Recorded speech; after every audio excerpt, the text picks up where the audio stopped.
అందరికీ నమస్కారం. అమ్మ పాఠశాలకు సాదర స్వాగతం. అమ్మ నాన్నలందరూ ఎలా ఉన్నారు? బాగున్నారా? జనరల్గా మనం బయట సిబిఎస్ఈ సిలబస్లో చదివించాలంటే మన పిల్లల్ని కొన్ని లక్షలు పెట్టి చదివించాలి. నామినల్ ఫీజు ఒక 500 రూపీస్ ఫీజు ఉంటుంది. అంతే. ఆ 500 రూపీస్తో మన పిల్లల్ని ఫస్ట్ స్టాండర్డ్ నుంచి అప్ టు ఇంటర్ వరకు చదివించుకునే అవకాశం కేవీ స్కూల్స్ మనకు కల్పిస్తున్నాయండి. చదువుని కొనకుండా మీరు చదివించుకోవాలి అనుకుంటే ఈ సువర్ణ అవకాశాన్ని మీరు అస్సలు వేస్ట్ చేసుకోకండి.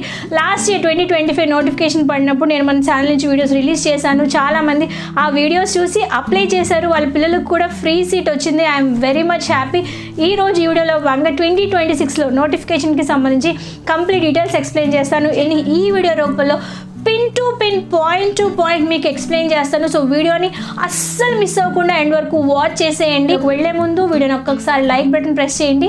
ఇంతవరకు మన ఛానల్ ఏమైనా సబ్స్క్రైబ్ చేసుకోకపోతే ఇలాంటి మరెన్నో ఇన్ఫర్మేటివ్ వీడియోస్ కోసం మన channel red colour subscribe button మీద క్లిక్ చేసి పక్కన వచ్చిన గంట సింబల్ ఆల్ ఆప్షన్ సెలెక్ట్ చేయండి. సో దట్ నేను ఏ వీడియో పెట్టిన నోటిఫికేషన్ మీ వరకు వస్తుంది. నేను పెట్టిన వీడియోస్ ఏమి మీరు మిస్ అవ్వకుండా ఉండాలి అనుకుంటే తప్పకుండా మన ఛానల్ సబ్స్క్రైబ్ చేసుకుని పక్కన వచ్చిన గంట సింబల్ ఆల్ ఆప్షన్ కూడా సెలెక్ట్ చేసేయండి. 2026లో జనరల్ నోటిఫికేషన్ పడే ఛాన్సెస్ ఉన్నాయి. బట్ ఇప్పటి నుంచే మీరు ప్రిపేర్ అవ్వాలి. ఎందుకంటే మన దగ్గర చాలా షార్ట్ టైం ఉందండి. 1.5 మంత్ మాత్రమే ఉంది. ఈ 1.5 మంత్లో మీ దగ్గర మ్యాండేటరీగా డాక్యుమెంట్స్, ఇంపార్టెంట్ డాక్యుమెంట్స్ లేకపోతే మీరు లక్కీ డ్రాలో సీట్ వచ్చిన ఆ సీట్ని కోల్పోయే ఛాన్సెస్ అనేది ఉంటాయి. ముందు ఏజ్ క్రైటీరియా గురించి మాట్లాడేసుకుందాం. బాలవాటిక 1 అంటే నర్సరీకి 3 to 4 years ఉండాలి. బాలవాటిక 2 అంటే ఎల్కేజీకి 4 to 5 years ఉండాలి. బాలవాటిక 3 యూకేజీకి 5 to 6 years ఉండాలి. అలాగే ఫస్ట్ స్టాండర్డ్కి 6 to 7 years మధ్యలో ఉండాలండి. ఇక్కడ చాలా మందికి వస్తున్న డౌట్ ఏంటంటే ఒక్కసారి బాలవాటిక 1 కనుక మనకి సీట్ వస్తే అప్ టు ఇంటర్ వరకు మనకి సీట్ వచ్చే ఛాన్స్ ఉంటుందంటే నో అండి. బాలవాటిక 1లో మీ పిల్లలు చదివితే మళ్ళీ నెక్స్ట్ ఇయర్ నోటిఫికేషన్ పడినప్పుడు బాలవాటిక 2కి అప్లై చేయాలి. అలాగే బాలవాటిక 2కి మీ పిల్లలు చదివితే బాలవాటిక 3కి అప్లై చేయాలి. ఓన్లీ ఫస్ట్ స్టాండర్డ్లో సీట్ వస్తే మాత్రమే ఇంటర్ వరకు కంటిన్యూ అయ్యే ఛాన్స్ ఉంటుంది. కానీ 1 to 3లో మీరు ఎవ్రీ ఇయర్ మీరు అప్లై చేసుకోవాల్సి ఉంటుంది. సో నోటిఫికేషన్ ఆన్లైన్ ఉంటుందా ఆఫ్లైన్ ఉంటుందా చూద్దాము. బాలవాటిక 1కి అయితే లాస్ట్ ఇయర్ ఆన్లైన్ నోటిఫికేషన్ వచ్చింది. బాలవాటిక 2 and 3కి ఆఫ్లైన్ అంటే మన స్కూల్కి వెళ్ళి అప్లై చేసుకోవాల్సి వచ్చిందన్నమాట. అలాగే ఫస్ట్ స్టాండర్డ్కి అయితే ఆన్లైన్లోనే నోటిఫికేషన్ ఉంటుంది. సెకండ్ క్లాస్ నుంచి 12th క్లాస్ వరకు నోటిఫికేషన్ అనేది ఆఫ్లైన్లోనే ఉంటుంది. అంటే ఫర్ ఎగ్జాంపుల్ మీరు 3rd క్లాస్లో మీ పిల్లల్ని జాయిన్ చేయాలనుకుంటే 3rd క్లాస్లో కనుక మీ కేటగిరీలో అంటే మీ యొక్క క్యాస్ట్ కేటగిరీలో కానీ మీ యొక్క సర్వీస్ కేటగిరీలో కానీ వేకెన్సీ ఉంటే ఇప్పుడు మీరు ఆ యొక్క క్లాస్కి అప్లై చేసుకునే ఛాన్స్ ఉంటుంది. ఇది ఆఫ్లైన్ నోటిఫికేషన్ అంటే మీరు స్కూల్కి వెళ్ళి వేకెన్సీ ఉంటే దాన్ని బట్టి మీరు అప్లై చేసుకోవాల్సి ఉంటుంది. సో ఇలాగా క్లాస్ బట్టి నోటిఫికేషన్ అనేది మారిపోతూ ఉంటుంది. నా ఫర్దర్ వీడియోస్లో నోటిఫికేషన్ పడగానే మీకు ఇన్ఫర్మేషన్ ఇస్తాను కాబట్టి మీరు మన ఛానల్ చూస్తూనే ఉండండి. సబ్స్క్రైబ్ చేసుకోకపోతే సబ్స్క్రైబ్ చేసుకోండి. నెక్స్ట్ ఇంపార్టెంట్ మ్యాండేటరీగా ఉండాల్సిన డాక్యుమెంట్స్ లిస్ట్ గురించి మనం మాట్లాడుకుందాం. చాలా చాలా ముఖ్యం అండి ఈ పాయింట్స్ అనేది. ఫస్ట్ ఆధార్ కార్డు ఉండాలి. ఎవరి ఆధార్ కార్డు? పిల్లల ఆధార్ కార్డు ఉండాలి. చాలా మందికి ఆధార్ కార్డు విషయంలో కూడా రిజెక్ట్ అయింది. ఎందుకంటే 5 years లోపల పిల్లలకైతే బాల ఆధార్ కార్డు ఉంటుంది. 5 years అబోవ్ పిల్లలకైతే నార్మల్ ఆధార్ కార్డు అనేది ఉంటుంది. సో 5 years అబోవ్ పిల్లలకి మీరు బాల ఆధార్ కార్డు చూపిస్తే మీ యొక్క అప్లికేషన్ రిజెక్ట్ అవ్వచ్చు. చాలా మందికి ఇలానే అయ్యింది. సో మీరు 5 years మీ పిల్లలకి అయిపోయి అనుకోండి, నార్మల్ ఆధార్ కార్డుకి అప్లై చేయండి. మీ యొక్క పిల్లల ఆధార్ కార్డు పట్టుకొని అంటే బాల ఆధార్ కార్డు పట్టుకొని వెళ్తే మీకు నార్మల్ ఆధార్ కార్డు అనేది ఇస్తారనమాట. అంటే ఏం చేయాలి? బయోమెట్రిక్ చేయించాలన్నమాట. మీ పేరెంట్స్కి ఆధార్ కార్డ్ మ్యాండేటరీగా ఉండాలి. మదర్ అండ్ ఫాదర్ది మనం ఇద్దరిది ఆధార్ కార్డ్స్ అనేవి సబ్మిట్ చేయాలి. నెక్స్ట్ పిల్లల డేట్ ఆఫ్ బర్త్ మ్యాండేటరీ అండి. డేట్ ఆఫ్ బర్త్ విషయంలో కూడా చాలామంది తప్పులు చేస్తున్నారు. డేట్ ఆఫ్ బర్త్ అనేది ఇలాగా స్కానర్తో ఉన్నది డిజిటల్ డేట్ ఆఫ్ బర్త్ మాత్రమే యాక్సెప్ట్ చేస్తారు. Central government, state government, defence అట్లాగా ఆ డిపార్ట్మెంట్లో అంటే కేటగిరీలో పనిచేసే పిల్లలకు కాకుండా ఆర్టీ యాక్ట్ ప్రకారం ఎవరైతే సివిలియన్స్ ఉంటారో అంటే ఓసీ, ఎస్టీ, ఓబీసీ వీళ్ళకి కంపల్సరీగా అడ్రస్ ప్రూఫ్ ఉండాలి. అంటే ఎవరి సీట్ ఎలా ఇస్తారంటే స్కూల్ నుంచి 5 kilometers లోపలే మీరు ఉండాలన్నమాట. సో 5 kilometers లోపల ఉన్నట్టు మీరు స్కూల్కి కంపల్సరీగా అడ్రస్ ప్రూఫ్ని సబ్మిట్ చేయాలి.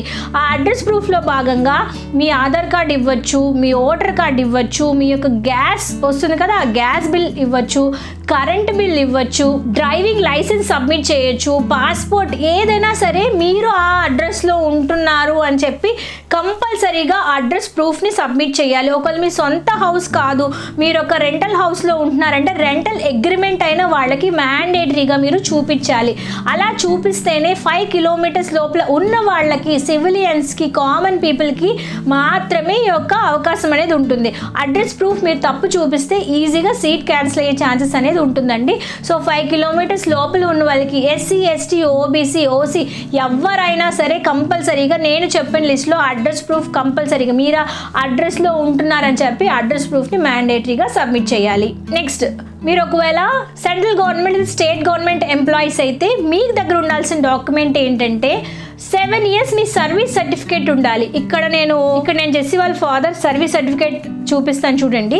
7 years మీరు ఎక్కడెక్కడ పని చేసేసారో ఆ యొక్క సర్వీస్ సర్టిఫికేట్ని మ్యాండేటరీగా మీరు సబ్మిట్ చేయాలి. అంటే మీరు నెక్స్ట్ ఓసీ వాళ్ళ గురించి మాట్లాడుకుందాం. ఓసీ వాళ్ళకి కూడా సీట్స్ ఉంటాయండి.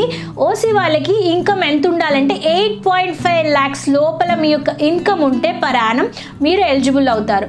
సో మీ యొక్క ఇన్కమ్ తక్కువ ఉందంటే ఎకనామికల్లీ వీకర్ సెక్షన్లో మీరు ఉన్నారు అని చెప్పేసి మీరు కనుక ఈడబ్ల్యూఎస్ సర్టిఫికేట్ మ్యాండేటరీగా సబ్మిట్ చేయాల్సి ఉంటుంది.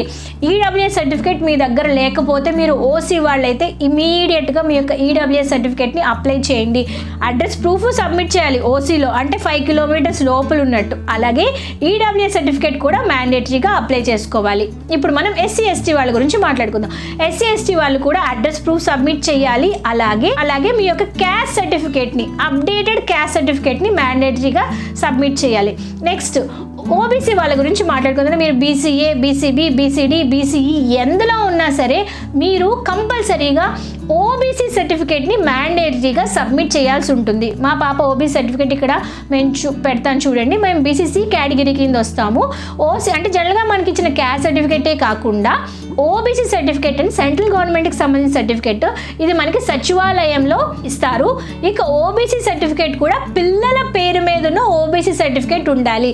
ఇక్కడ చాలా మంది మిస్టేక్ చేసి లాస్ట్ ఇయర్ సీట్ని పోగొట్టేసుకున్నారండి.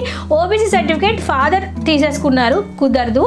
పిల్లల పేరు మీద మీకు ఓబీసీ సర్టిఫికేట్ సచివాలయంలో అప్లై చేయాలి. మీకు ఒక అప్లికేషన్ ఫామ్ ఇస్తారు. అప్లికేషన్ ఫామ్ మీ యొక్క క్యాస్ట్ డీటెయిల్స్తో పాటు మీకున్న అంటే ఫాదర్కున్న క్యాస్ట్ సర్టిఫికేట్ని సబ్మిట్ చేస్తే అప్పుడు మీకు మీ పిల్లల పేరు మీద ఓబీసీ సర్టిఫికేట్ అనేది ఇస్తారనమాట.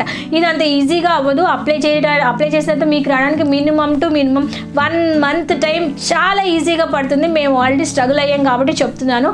సో నోటిఫికేషన్ రిలీజ్ అయ్యాక మీకు అప్లై చేసి రావడానికి టైం ఉండదు. ఇప్పటి నుంచే మీరు అప్లై చేసుకోండి. మీకు సచివాలయంలోకి వెళ్ళి ఓబీసీ సర్టిఫికేట్కి సంబంధించి ఫామ్ని ఫిల్ చేసి దానికి కావాల్సిన రిక్వైర్డ్ డాక్యుమెంట్ని అటాచ్ చేసి మీరు ఆన్లైన్లో సబ్మిట్ చేస్తే మీకు ఓబీసీ సర్టిఫికేట్ 4 రోజుల్లోనే వచ్చేస్తుంది. సో ఓబీసీ సర్టిఫికేట్ ఓసీ వాళ్ళకి మ్యాండేటరీగా ఉండాలి. ఈవెన్ మీరు ఎంప్లాయీస్ అయినా సరే మీకు ఓబీసీ సర్టిఫికేట్ మ్యాండేటరీగా ఉండాలి. సో ఇటువంటి ఎగ్జామినేషన్ అనేది అప్ టు 1st standard వరకు ఉండదండి. ఈ యొక్క విషయాన్ని మీరు గమనించండి. 1st standardలో కనుక సీట్ వస్తే 12th standard వరకు మీరు కావాలంటే మానేయాలే కానీ స్కూల్ వాళ్ళు మానిపించే ఛాన్సెస్ అనేది ఉండదు. వీటితో పాటు పిల్లల యొక్క పాస్పోర్ట్ సైజ్ ఫొటోస్ అండ్ ఒక ఈమెయిల్ ఐడి అండ్ కంపల్సరీగా కాంటాక్ట్ నెంబర్ అనేది మీరు అప్లికేషన్ పెట్టడానికి మ్యాండేటరీగా కావాల్సిన రిక్వైర్డ్ డాక్యుమెంట్స్. సో కేవీలో సీట్ రావడం అనేది పిల్లల యొక్క లక్ మీద ఆధారపడి ఉంటే వచ్చిన సీట్ని అప్ టు జాయినింగ్ వరకు తీసుకెళ్ళడం అనేది పేరెంట్స్ యొక్క ఇంట్రెస్ట్ మీద అండ్ మీరు కంపల్సరీగా సబ్మిట్ చేసిన డాక్యుమెంట్స్ మీద ఆధారపడి ఉంటుందండి. ఐ హోప్ ఈరోజు ఈ వీడియోలో షేర్ చేసిన ఇన్ఫర్మేషన్ మీ అందరికీ ఎంతగానో హెల్ప్ఫుల్ అని ఆశిస్తున్నాను. ఇంకా ఏమైనా డౌట్స్ ఉన్నా నా కమెంట్ సెక్షన్లో అడగండి. అవన్నీ నేను నోట్ చేసుకొని మళ్ళీ వాటికి సంబంధించిన ఒక వీడియో చేస్తాను. నోటిఫికేషన్ చాలా దగ్గరలోనే ఉంది కాబట్టి కావాల్సిన డాక్యుమెంట్స్ని వెంటనే రెడీ చేసుకోండి. Thank you for watching this video. మళ్ళీ నెక్స్ట్ వీడియోలో అందరం కలుసుకుందాం. అందరికీ సెలవు. నమస్కారం. Stay healthy, stay happy, keep watching and all the best. Bye.